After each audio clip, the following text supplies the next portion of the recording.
Thank you, Lord. Come on and thank you, Lord.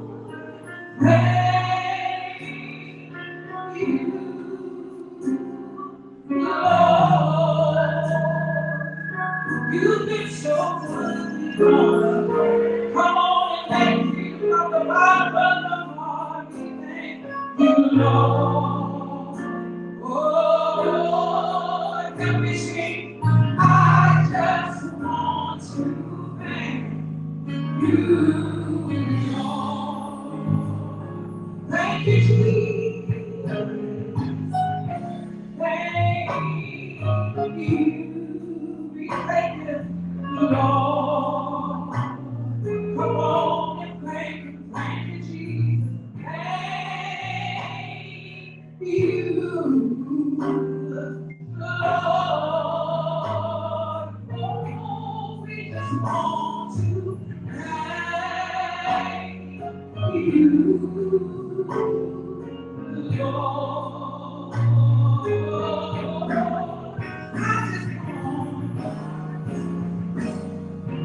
I just want to thank you, Lord. Hey, you've been so good to me. So, so good. Has he been good to you? Has he been good to you? Speak to him. You've been, Lord, you've been so good. You've been so good. You've been so, so good. And I just want to thank you. Come on and thank you. I just want to thank you, Lord. Hey, thank you, Lord. You've been better to us than we can be to ourselves, and we thank. Come on and bless him. You, Lord. Thank you, Jesus. Thank you, Jesus. Lord. I just want to thank you, Lord. Let's make it up one more time. Thank you, Jesus. You come on and bless me. Come on and bless me. Come on and thank you. Come on and thank you. Come on and thank you. Come on. You, Lord, we thank you. Oh, you've been so good and we thank. Oh, Lord, I thank you, Lord. I just want to thank you, Lord, for everything you've done for me, for the victories you won for me. I just want to come on, talk to him. Do you have anything to thank him for? Come on. I just want to thank you, Jesus. I just want to thank you, Lord. You've been so good, so good, so good.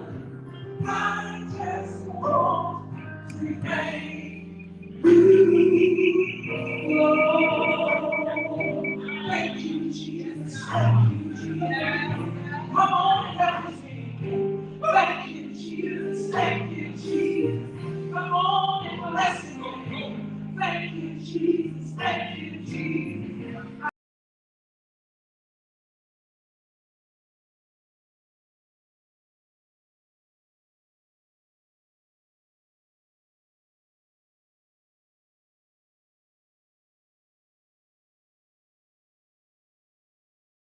So hard to live without thank you, Jesus. Hey, I just want to thank you, Lord.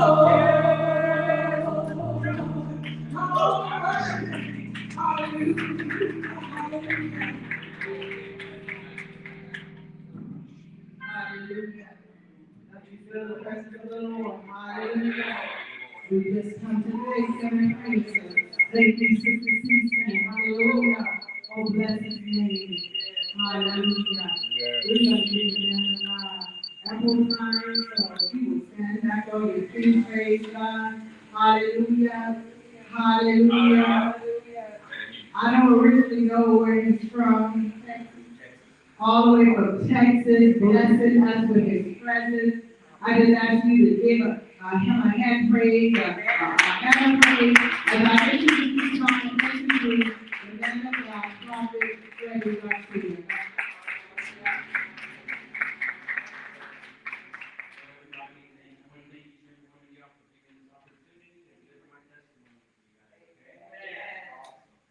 My name is Freddie Garcia, and I'm a mighty man of God. We're going to be preaching tonight and tomorrow also, and I got some CDs, and you guys will like them. They're $10, so y'all let me know, okay? All right? And yes, but my name is Freddie Garcia, and I have a massive, powerful testimony of heaven and hell. Very strong.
Once you guys hear it, this is something I'll have to do for the rest of my life. But it's a blessing. That's all I gotta say. It's a massive, massive blessing. And I want to thank you, Bishop. I want to thank you and your wife for letting me come give you my testimony. I appreciate it so much. All of that. All of that. Thank you. My testimony is pretty strong, okay? So I don't want to respect. I want you guys to do what y'all can to listen to me and to understand what it's about, because it's strong. Right? I'm trying to be kind of tender to it, but it's very strong. And but my testimony, ladies and gentlemen, it's about child abuse, child molestation, and living a lifestyle of homosexuality. Okay, and the things that I have to say is very strong. I'm trying my best just to speak a little bit of it. But everything that the enemy tried to do to attack me, to destroy me, God turned everything around, and He's blessed me as a messenger of His word. And this is something that I'm going to have to do for the rest of my life. Okay? But ladies and gentlemen, my testimony, it has to do with child abuse. And very, very, very heartbreaking, but you know what I mean? With me, there's no excuse. There's no excuse. God can change a person's life all the blink of his eye, okay? But in 2002, ladies and gentlemen, I ended up catching spinal meningitis, which led me to 12 days in the hospital. 11 days. Out of those 11 days, I went into a coma for 5 days. And this is when I was shown 3 different levels of health. And I also was blessed with the 3rd level of the kingdom of heaven. It is this testimony that the Lord has ordered me to deliver. And this is what I'll have to do forever. But ladies and gentlemen, my testimony begins at the age of 3. That's as far back as I can remember. And it continues to my 30s. But in my younger years, ladies and gentlemen, there was a lot of violence and a lot of abuse in our family. I got 3 brothers, 3 sisters, and I'm number 7, I'm the baby. But the father, dad that we had, we were not allowed to call him that. We couldn't call him Victor. We could not call him that. He not like Chica. But he worked, he always kept us in ranches and stuff. He used to do those Friday roosters. We used to have cages for the roosters. We had one actual cage for us. And when he would come to work and he wanted to spend time with my mom, it was basically abuse. He would go over and abuse her. He would throw us in the cage from 8 in the morning till 9. You know what I mean? So it was 7 of us in there. And My brothers, they knew what they did, they couldn't take care of us, you know what I mean? But the things that I saw, this is what I was around. And I was a baby, but I saw all this abuse happening. But the thing is, it happened to me as a baby. As a little baby, this is something that happened to me. And but to see it happen to my sisters, you know what I mean? I saw things happening to them, and that was really, really heartbreaking for me. But my brothers too, I saw things happening to them, but I saw it as abuse, physical abuse, not being tormented. There was times my dad was even, he would beat them, he would shoot them with rifles and everything. But he would have those leather whips, and he would make them stand in line, and he would whip them with their legs, and he would knock them down. I mean, for hours. That was just a torture. That was just the way it was. But that's the way we were raised. We were raised that way. But if you go to school or anything like that, we just wouldn't say that. He told us not to say that. So we had to listen to him. But this is the lifestyle that I was basically raised around. So we were never able to follow that. But during this time, ladies and gentlemen, it was during all this time, you know, I would take off, and I'd spend the night at my friend's house and all this. But no matter what I would do, I'd go to my friend's house and everything, but no matter where I would go, the station would come, okay? It would happen at my friends' homes, cousins' homes, everywhere, no matter what. And it got to the point, once I was already growing up, it was like a normal thing, you know what I mean? Once I was 9, 10 years old. But the thing is, at 9 years old, ladies and gentlemen, when I was 9 years old, it was a time that I wanted to go spend the night at my friend's house. But they were not there. It was one gentleman there. The people that I was going to go spend my time with me were taken off out of town. But this gentleman was there, and he told me, he goes, I'll take care of you, come on, we'll watch cartoons, and he gave me ice cream and everything. I was 8 years old, and I had to spend the night at night, and he had to rape me. I was 8 years old. And the next morning, again, but right before I left, he put a rifle in my head and told me that I would not say a word to nobody. And I kept my mouth shut. But the next day, later on the next day, he tried to go find me. But I ran, I hid. I only hid, you know, he couldn't find me. But, you know, but people have to realize how wicked it is out there. I mean, it is so, so wicked. And then these children, they get told not to say them. They get threatened. You know what I mean? And with me, I trip on right now because I was terrified. I was 8 years old. I see 8-year-olds now. And it's like, wow. You know what I mean? I can't believe that, you know, that happened. But that happened. You know what I mean? But the thing is, no matter what, you know, God can change a person's life. You know what I mean?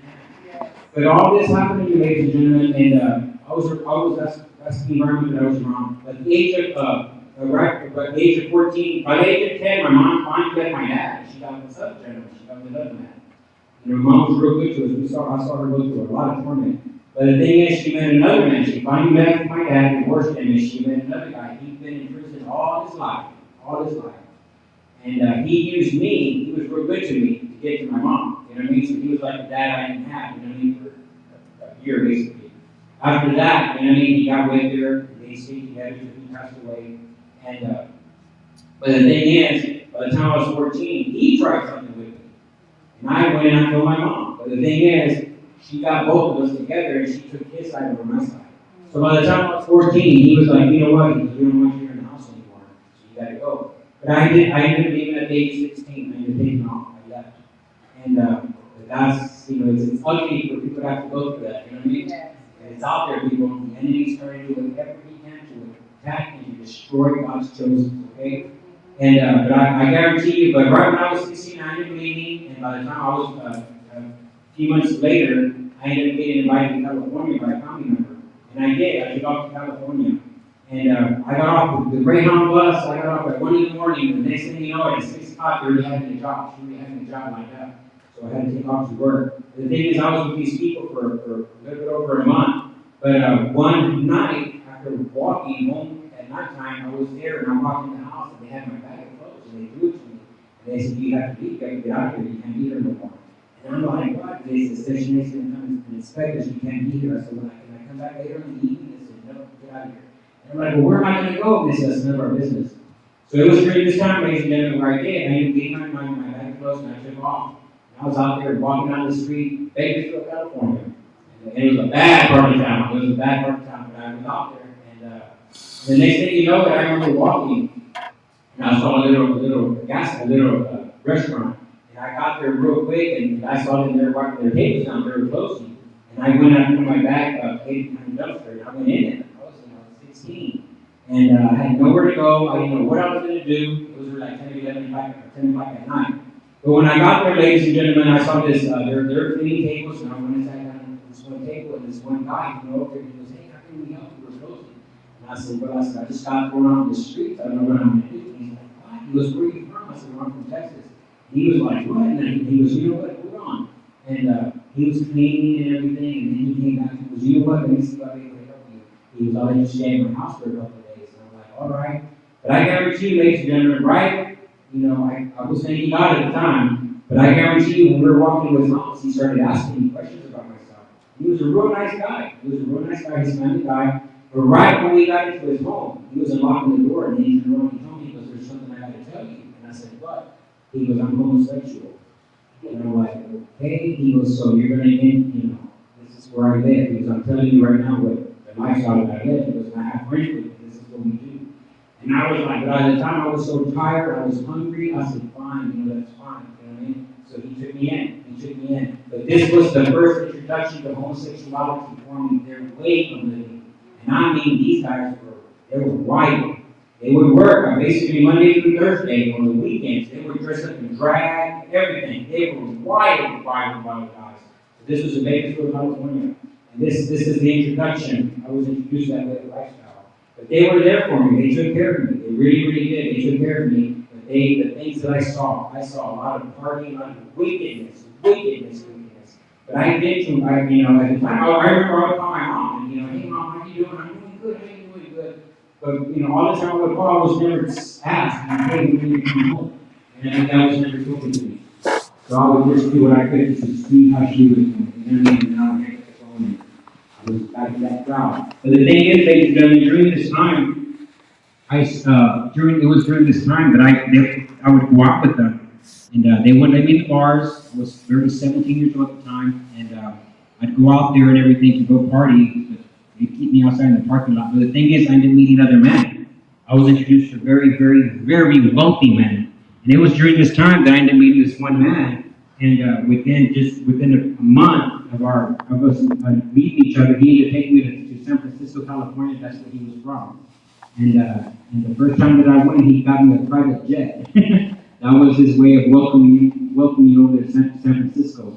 That's just the same way Satan tempted Jesus, you know what I mean, with the best of the best. That was something that I was introduced to.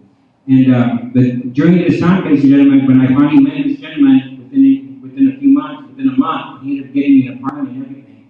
So I was with this, he got me a whole apartment for a whole year. But it was during this time, ladies and gentlemen, where I ended up meeting a beautiful girl. She was a high school cheerleader, and her mother had just recently passed away. So we were together. She moved in with me and everything. And we were out there. We were for each other. But the thing is, she was going through these situations, being depressed because of her mother passing away, and she was on cocaine. But we were together, and later on, I ended up finding out she came out pregnant.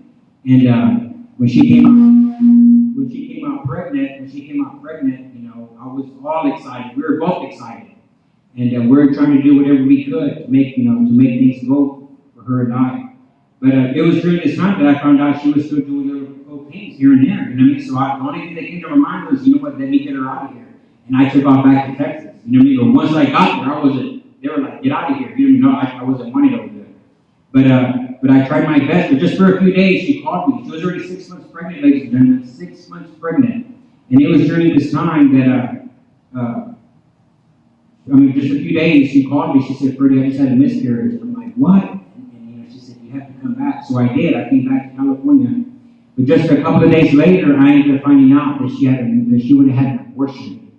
She was 6 months pregnant at the time. And when I found this out, ladies and gentlemen, this is when I lost respect for the women at that time. I was heartbroken. This is what I wanted my baby, you know what I mean? And I remember putting my ear to her belly. She was already big. And I would hear the baby kick and everything, the heartbeat and everything. And I was all excited. I was so excited to be a dad. But when I found this out, I completely lost respect for the women. And I ended up leaving her. I left her quick.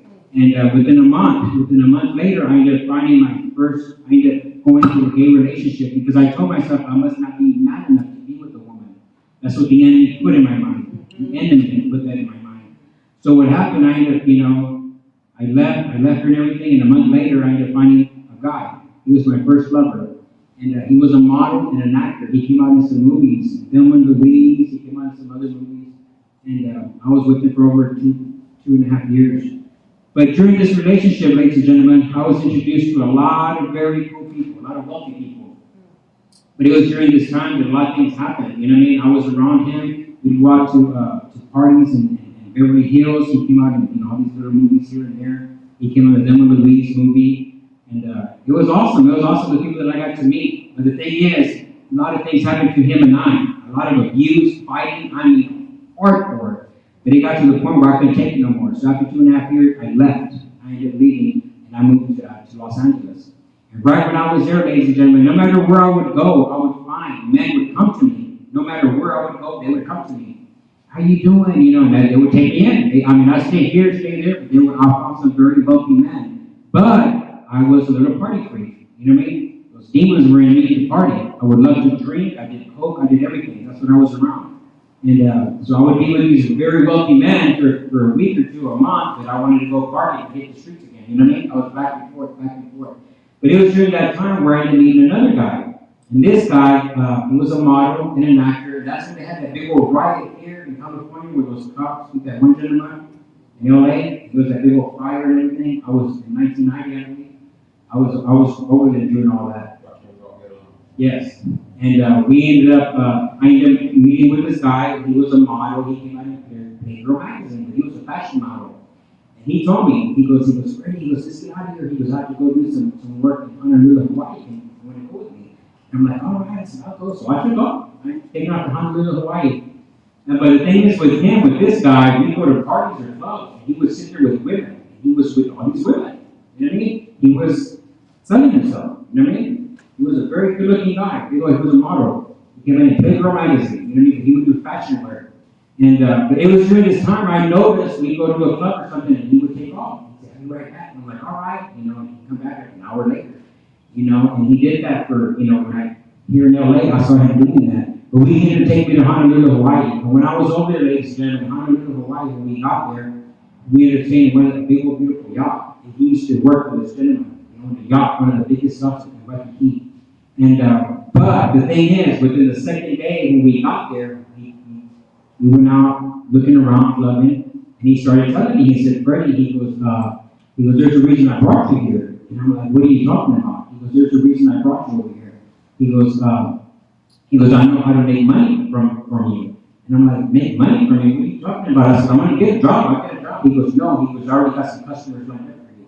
And I said, "What on earth are you talking about?" He goes, "Freddie, when I take off, I go make money." He goes, "I sell myself." And I'm like, "Well, I'm not going to do that." He goes, "This is the reason I brought you over here." But he paid it off. We went back to where we were staying at in the yacht, and we had a big old fight. And I guarantee you, ladies, there's men that they're so-called pimps. And what they do to these women, they get them and abuse them, tear them up, and you're going to do what they're going to tell you to do. You know what I mean? And when this happened to me, the thing is, he took me back, and we got in a big old fight. He took everything. He took my driver's license, everything. You know what I mean? And I got some threats. And I guarantee you, like 2 days later, he already had the first customer. And he was a president of a bank, one of the bank over there in Waikiki. And he owned one of the biggest penthouses overlooking Waikiki. Absolutely beautiful. But this is the first customer that he had for me. And when I went there, ladies and gentlemen, when I went over there, I mean, it's horrifying.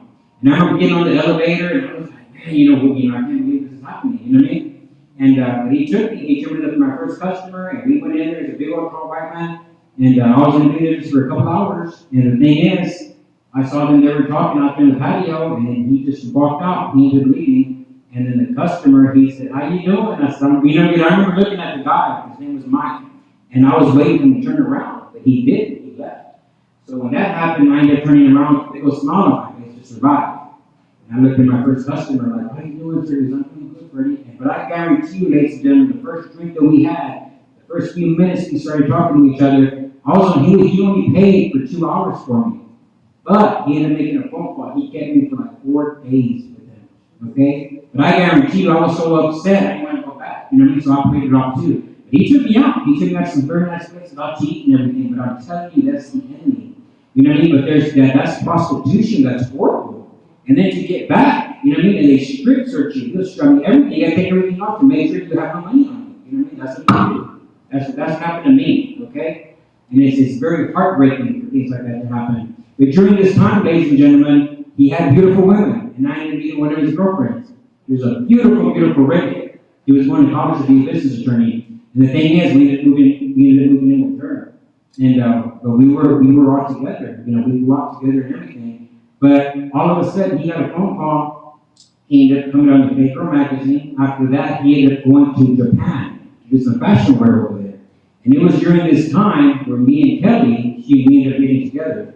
But one day, ladies and gentlemen, I was on the phone talking to him, and when this happened, she heard us speaking about prostitution, because he already had some customers lined up for me. And she heard that. And as soon as she heard that, she said, Freddie, what are you doing? And I told her, within 2 days, ladies and gentlemen, she got a house in the other part of Hawaii for us. And we moved.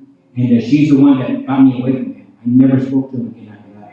Isn't that amazing? So I thank God for using her to do that for me, because he already had made plans to get me to Japan, to customers in Japan. He was already working on my passport. You know what I mean? But that's heartbreaking. Everything that I went through, you know what I mean? But I survived. But it was during this time, ladies and gentlemen, that I ended up moving back to California. She took off to Pittsburgh, Philadelphia, to become a business attorney. After a year, our relationship didn't work out. But it was during this time where I ended up moving back, and I ended up with my family. I ended up getting back to my family and everything. And it was during this time that I had a beautiful one of my sisters. I have 3 brothers and 3 sisters. My older sister died when she was 15. Okay, she left. I think my dad was going to her. She went to job court and got in a car wreck and died. And then I had my little sister. Out of the girls, she went through a lot because of my dad. I mean, hardcore. So all the guys that she was always with, they would molest her. They raped her, beat her, and everything. That's what she was used to. She just felt like she was real good. And the thing is that happened to her, I was around her at this time, and she met this one gentleman. And he was in prison all his majority of his life. He was with her, and we're going to get married. And at the time, he was in jail. And when this happened, ladies and gentlemen, she said, I'm going to go to the court, to the jail to marry him. And I'm like, what? But nobody wanted to go. I was the only one that went. I'm the one that took her. And when this happened, ladies and gentlemen, I'm the one that gave her to him at the courtroom under, for their wedding. And once he got out, 2 months later, he killed her. So when this happened, ladies and gentlemen, I was tormented. I went through a deep, deep depression. And it was during this time, ladies and gentlemen, when I met a girl, and I ended up marrying her. But I married her for all the wrong reasons. We were not meant for each other at all. But God blessed us with 2 beautiful daughters, and I was in this relationship, ladies and gentlemen, for 9 years. And it was during this time that I was very wicked. I was living in Houston, Texas. I was going to college to be a mortician. And it was during this time, ladies and gentlemen, I was out partying, and I mean hardcore. And during our relationship, I was with her, but I was with other women. I think with other women left and right. But the thing is, all of a sudden, I started being with men. And I don't know what happened, but the desires for the men built up in me, and I mean very strong. And they got to the point where I said, you know what, I want a divorce. I don't want to do with you anymore. So it was during this time, ladies and gentlemen, where we were calling for a divorce, and I ended up meeting another guy. But the thing is, there was a few of them. I was bad. I was very, very wicked. The way I think now, back then, I was in the world. Wicked. It was wicked out there. But the thing is, I let those demonic spirits build up in me instead of trying to fight them off. I didn't know any better. I let them build up in me, that temptation. But it was during this time where I started a relationship with another man, ladies and gentlemen, in Houston, Texas. And this happened in 2002. And this is when I was attacked with spinal meningitis. And it was during this time, ladies and gentlemen, where I ended up getting a massive pain in my head. And I couldn't handle it. And me and my ex-wife were going through a divorce, but we were not even talking. But I called her and I said, hey, I can't take this. I have a massive pain in my head. She called the ambulance and everything. And they took me to the emergency room. And it was amazing. There was one, they had three drivers, 3 guys in the ambulance, and there was one gentleman praying for me at the hospital. And I'll never forget that. He was speaking in tongues, praying for me. But it was during this time, ladies and gentlemen, I could feel this weight of death around me. I was terrified. And they took me to my x-ray room, and they did my x-ray, and the nurse, she said, I'll be right back. She got to go to the next room to get some paperwork. And I said, fine. But when she kept me, and when I was in the x-ray room by myself, ladies and gentlemen, I could see these big old fat black balls. They were like demons. I could see them flying around. And I could feel this weight of death pressure on me. And I was there, I was scared. I was crying and everything. And the next thing you know, the next thing you know, ladies and gentlemen, I could feel this weight pressure on me. Praise the Lord. And the thing is that happened, I could feel this pressure on me of weight, but it was death. I could actually feel death coming to me. And all of a sudden, on my left ear, on my left side, I heard a beautiful voice, and it said, ask for forgiveness. And I was like, what? I started looking around, there was nobody in with me. And I heard the voice again, it said, ask for forgiveness. And all of a sudden, ladies and gentlemen, I was trying to pray. And I was trying to pray, these words were coming out of my mouth, but the name Jesus would not come out of my mouth. Each time I would try to say Jesus, I could feel something grabbing my throat, choking me. Those are demons. Those are demonic spirits. And I kept mumbling and mumbling and mumbling. All of a sudden I said, Jesus! And as soon as I spoke his word that one time, I was able to speak clearly. And I started praying and praying and praying and praying. And that's when the nurse came back in and she looked at me, her eyes got big. She said, sir, get on your wheelchair. I got in the wheelchair and they took me to my room. Once I was in my room, ladies and gentlemen, like a couple of days later, this is when I went into a coma.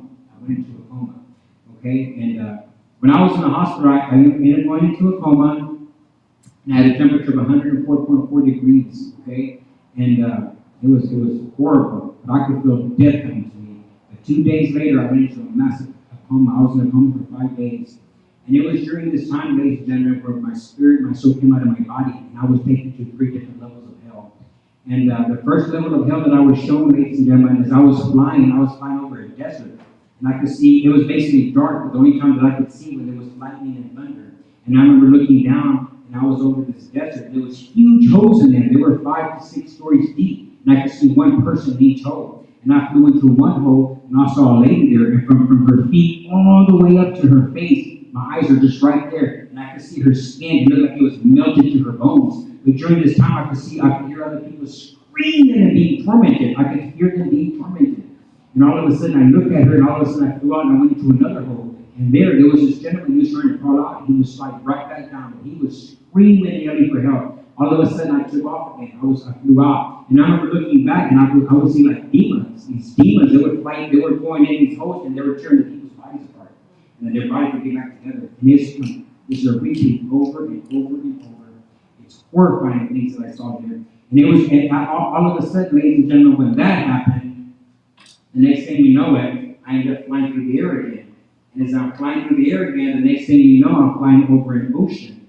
And I saw these waves of water. And then when I looked down, ladies and gentlemen, I saw hundreds upon hundreds of thousands of people drowning. And the next thing you know it, I was thrown into the ocean. And when I landed in there, I remember floating down, just sinking real slow. I had like an air bubble around me. The water wasn't touching me. But I remember I was sinking down, all of a sudden I could see these dead bodies, they were just sinking. All these people were just sinking, and there was a lady, she was right in front of me, her face was right here, and her arms were out. And all of a sudden, ladies and gentlemen, all of a sudden we were both raised up. And as soon as we were raised up, she took a breath of air, and she started screaming and asking for air, only to be forced back down again. This is a repeat over and over and over. So this is something that, people have to open up their eyes. This is not a game. There's different levels of hell down there. You know what I mean? And but I was shown 3. And after this, ladies and gentlemen, the next thing you know it, I'm flying again. All of a sudden, I'm flying again, and on to my left side, I saw a beautiful ball of light. It was just lights were shooting out. And all of a sudden, when I'm looking at it, I can't even look at it that much. And all of a sudden, it says, I heard a beautiful voice, and it says, he told me, he said, because of your sins, you know what I mean? He goes, don't look at me because my life's going to turn you from to dust. He said, because of your sins, I'm going to, you're going to go to this part now.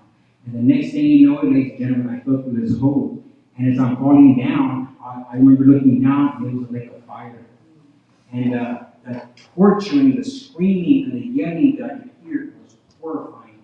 But I remember looking down, and all of a sudden I landed into a lake of fire.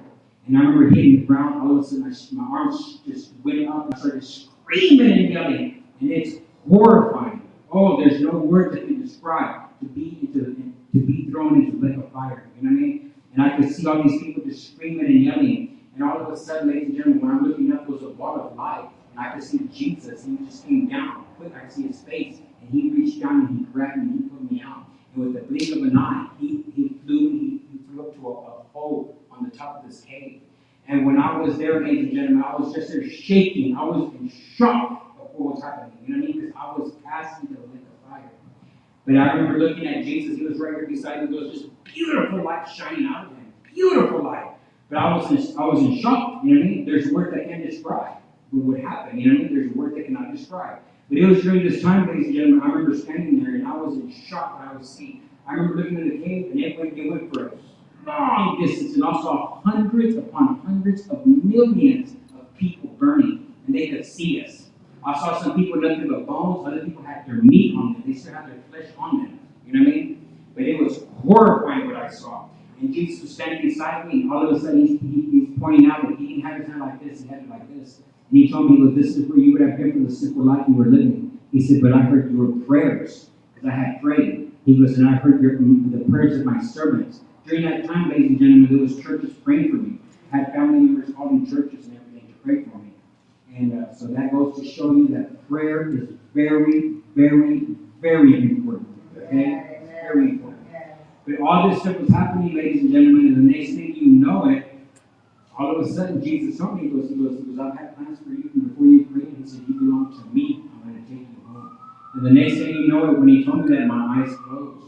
And all of a sudden, ladies and gentlemen, when my eyes open, the next thing you know, I'm standing, and I remember opening my eyes, and I'm standing there, and I could see these shafts of light shooting up, powerful light shooting up. And as I was trying to focus on what was in front of me, I remember looking down, and I was standing on the golden road. But the gold was so powerful, those shafts of light shooting up.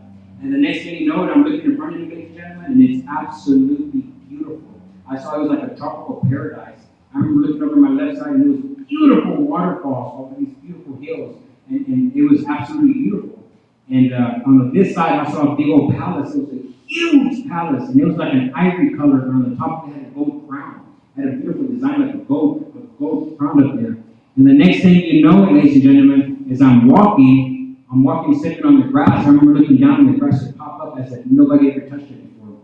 But all of a sudden, Jesus pointed to that palace, and he told me, he goes, this belongs to you. There's much in store in there for you, my son. But during this time, ladies and gentlemen, I had no desire to go in there. The love that is in heaven, there's no words that can describe it.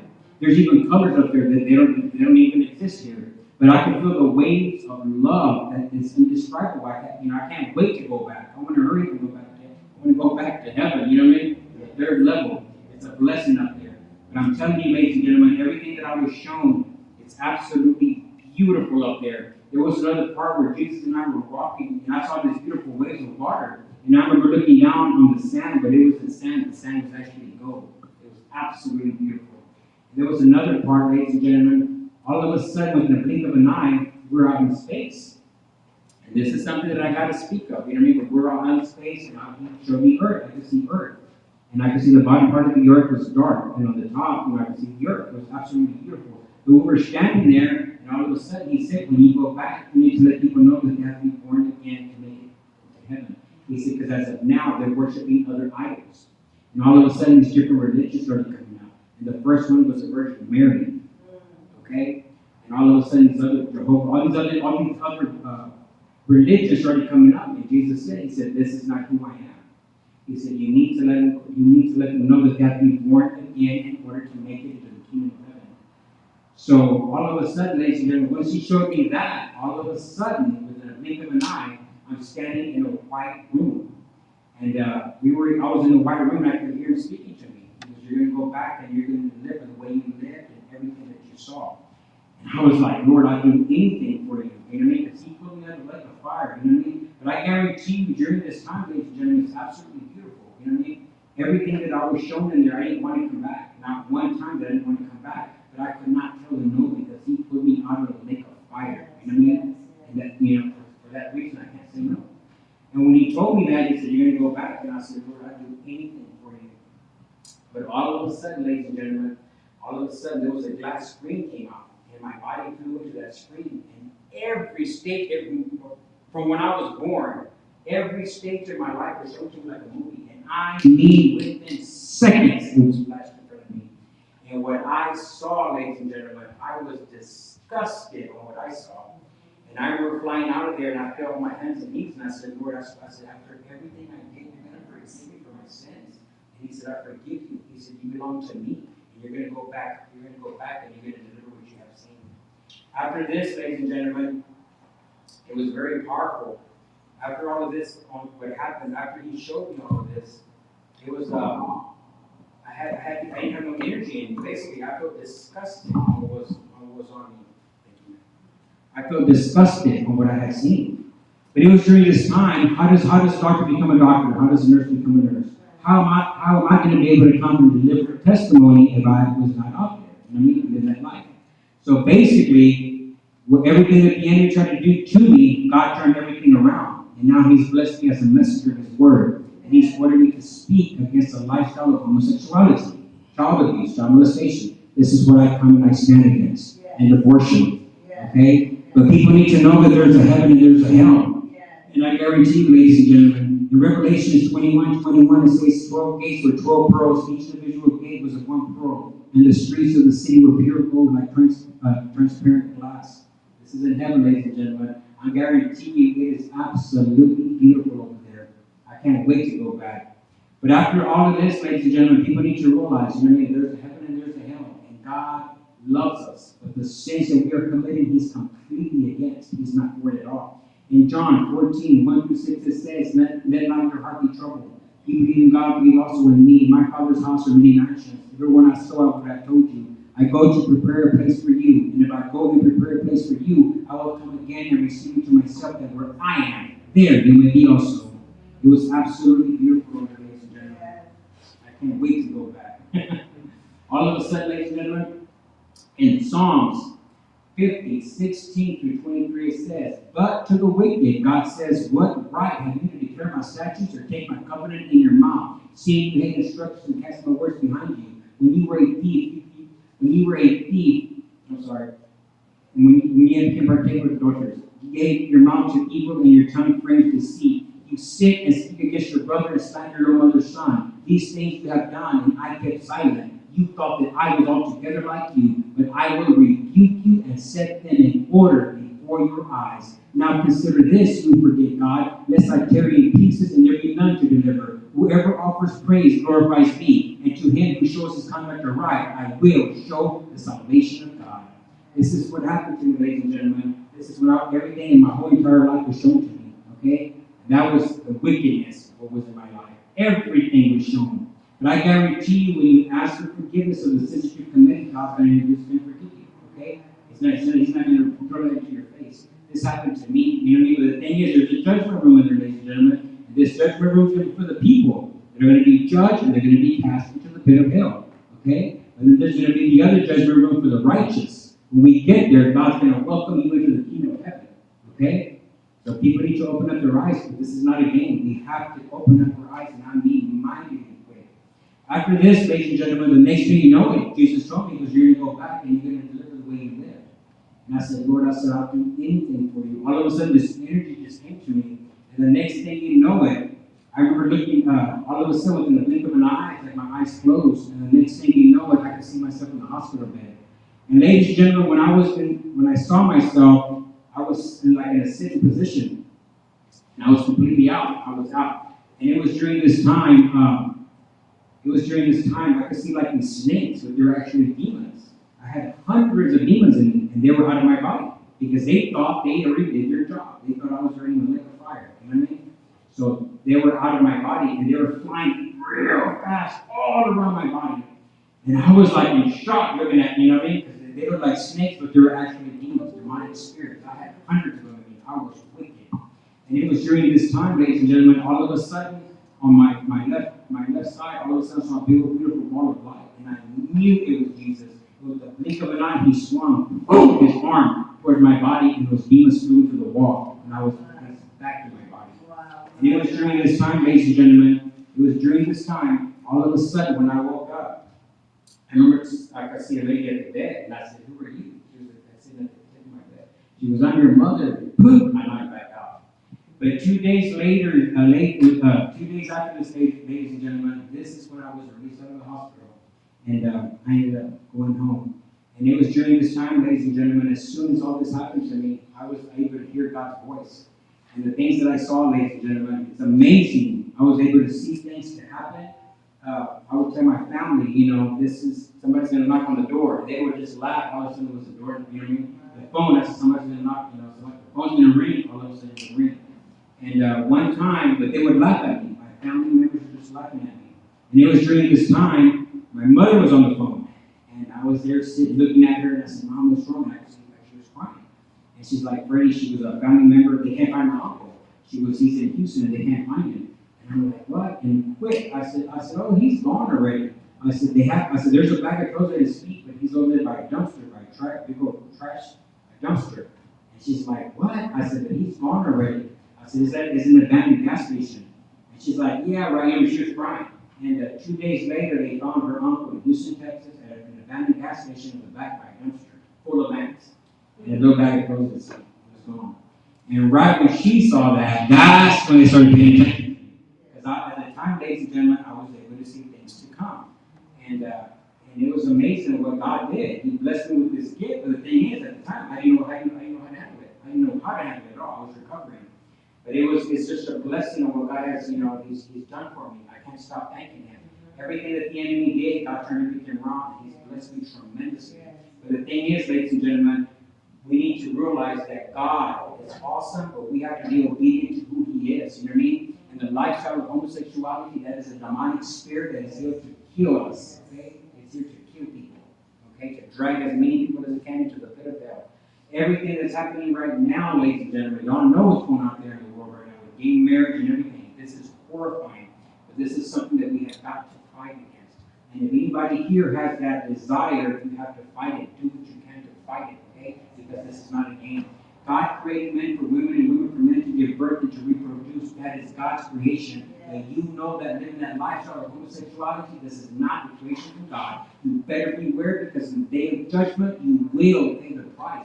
And the women that are living the lifestyle of lesbianism, they better open up their eyes. God created women to be with a man to give birth and to reproduce. That is God's creation. But them committing this sin, this is not of God. They better open up their eyes and not be mighty quick. The enemy's going to do whatever he can to attack, okay? This is very wicked, ladies and gentlemen. And y'all know what's going on there right now. Y'all know everything that's happening out there. And pastors, there's pastors out there, I guarantee you, you're going to get judged harder than a regular person. Yes. Pastors better open up their eyes, because these pastors that are for getting married, they're out there they're getting people married, the same sex. They're going to pay the price for what they're doing. This is not a God. They're going to pay the price. They better open up their eyes and not be mighty quick. This is not a game. But I guarantee you, ladies and gentlemen, God is awesome and extremely worthy to be praised. Awesome. But with me, ladies and gentlemen, I just can't stop thanking God for what he's done for me. But over here, in Deuteronomy 22:5, it says, "The woman shall not wear anything that pertains to a man, nor shall a man put on a woman's garment, for all who do so are an abomination to the Lord." In Revelations 21:8, "But the cowardly, unbelieving, abominable, murderers, sexually immoral, sorcerers, idolaters, and all liars shall have their part in the lake of fire which burns with fire and brimstone, which is the second death." In Revelations 22:14-15, "Blessed are those who do his commandments, that they may have the right to the tree of life, and may enter through the gates into the city. But outside are dogs and sorcerers and sexually immorals and murderers and idolaters and whoever loves and practices a lie." Ladies and gentlemen, in this scripture here, the word dog is specifically homosexuals. That's the meaning of it. In Revelation and in Leviticus 20:13, it says, "If a man lies with a male as he lies with a woman, both of them have committed an abomination. They shall surely be put to death." In 1 Corinthians 6:9-10, it says, "Do you not know that the unrighteous will not inherit the kingdom of God? Do not be deceived, neither fornicators, nor idolaters, nor adulterers, nor homosexuals, nor sodomites, nor thieves, nor covetous, nor drunkards, nor revilers, nor extortioners will inherit the kingdom of God." Ladies and gentlemen, we have got to open up your eyes, because God is awesome. But the sins that these people are committing, this is not of God, and they're going to pay the price. God created men for women and women for men. And that is something that we have to stand on. We have to stand on God's law, on his grace and on his mercy. Okay? Because I guarantee you, in the day of judgment, we're all going to be there. You're either going to be in the judgment room, or you're going to be cast into the pit of hell, or you're going to be welcomed into the kingdom of heaven for eternity. But I guarantee you, ladies and gentlemen, whoever's going through this situation right now, you have got to fight the enemy. Don't you dare let the enemy deceive you. It is not a game, people. This is real. This is not a game. But I'm living proof, ladies and gentlemen. Look what God did to me. I guarantee you, my younger years, I was best known as a pretty little boy. I sure was. I was a pretty little boy. But look what God did to me. He turned everything around. I'm now a mighty man of God, blessed and highly favored. I guarantee you, ladies and gentlemen, those desires are gone. Those desires are gone. And I talk to these women and these men, they're homosexuals, you know what I mean? But I talk to them and everything, but the thing is, God cast those demons out of me himself. You know what I mean? He swung those demons out of me. So when I came back in my body, ladies and gentlemen, I came back a completely different person. Those temptations are gone. But as for me, I talk to these men and these women, and I'm there with my finger pointing at them, but the thing is, they have to fight it. They got to fight it, but I thank God. You know what I mean? My fighting days are over. I can take it on. You know what I mean? And the thing is, this is not just for you, this is what for you. Okay? He can do that for you. But people have got to open up their eyes, because this is not a game. When that temptation comes, rebuke it. And this is a temptation with anything. It can be lust, drugs, alcohol, anything, because those are demonic spirits. Those are demonic spirits, and they're going to do whatever they can to jump into you. Okay? And this is not a game. This is not a game. But I guarantee you, ladies and gentlemen, when you stand strong and you stay obedient to God, keep reading His Word, because His Word is the meat of His Word. Okay? Get into the ministry, do whatever you can. But give God authority. When you say, God, I give you authority over my life, you know what I mean? He'll start opening doors for you. He'll open doors for you. Okay? And I guarantee you, even people, there's people that are not supposed to be around you. When you say, Father God, I give you authority, remove the ones that are not supposed to be around me, and He'll do it. Okay? Because the enemy is going to do, he's going to be sending people around you to destroy you. The nicest person can be destroying you. Okay? So you got to be very careful on that. But give God authority, ladies and gentlemen. He's going to do great changes for you. Okay? No matter what. He's there for us. He's our Father. He's our Lord. He's our King. Okay? But I'm living proof, ladies and gentlemen. There's no excuse for nobody. There's no excuse. You can change no matter what. But everything that's happening out there, we have got to fight the enemy. We have to pray for a good president, for good leaders. They're going to be obedient to God. They're going to fight for God and for His Word. Okay? We have got to keep that up. Okay? So prayer is very, very, very important. We got to keep praying for all that, for our leaders and everything that's happening right now. Okay? That these pastors that God open up their eyes and keep fighting for God's Word to be delivered to ears that need to hear. You have to stand, you have to fight against this sin. This is very wicked. But this is something that I'll have to do for the rest of my life, ladies and gentlemen. So I'm asking you guys to pray for me, because this is something I'll have to do. I'll never stop doing this. Okay? Because I'm living proof. There's no excuse. You can't change. There's no.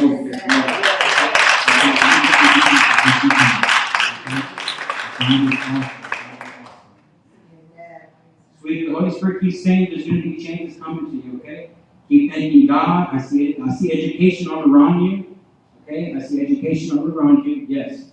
I keep seeing education all around you, but I see business, but I see great education. The Holy Spirit saying there's education upon you, all around you. Keep thanking me, keep honoring me, because doors are opening for you, keep moving up. But I see you seeing education, business. Okay? Just keep thanking God for all that. Pastor, you and your wife, Pastor, God's got great things set forth for you, okay? And the things that He's done for you and your wife. I would like to pray for you and your wife.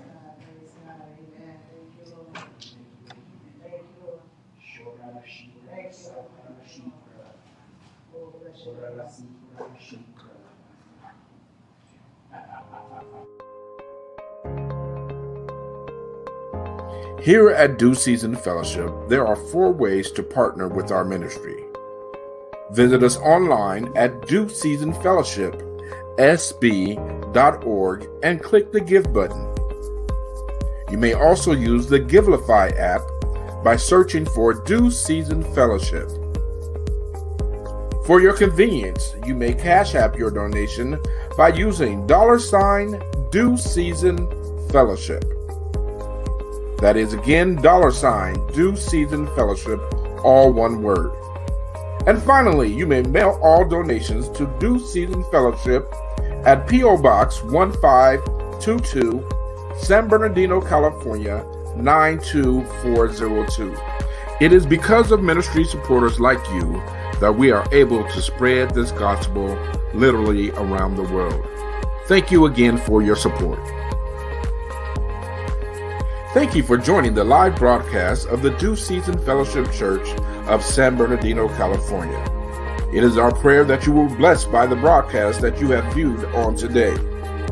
For more information on our future live broadcasts, or to learn more about the Due Season Fellowship Church of San Bernardino, California, please visit us on the World Wide Web at dueseasonfellowshipsb.org, or you may visit us on social media at Due Season Fellowship. Until the next time, remember, it is